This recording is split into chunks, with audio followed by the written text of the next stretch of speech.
So, ayan na mga guys, lunchtime na guys. Ang ulam natin ay tusudan kay munggos.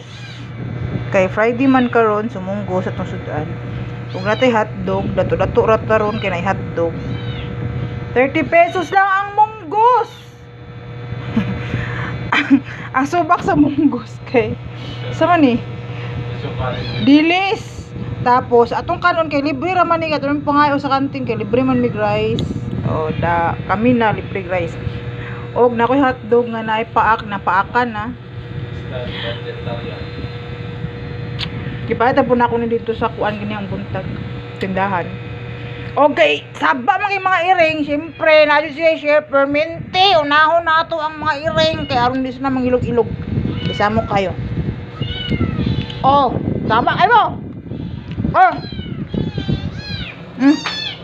Di ba? Oh, nag-ilog na tulo sila.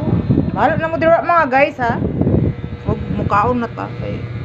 Maraming salamat Lord sa ating pagkaon. Thank you very much. Okay, bye.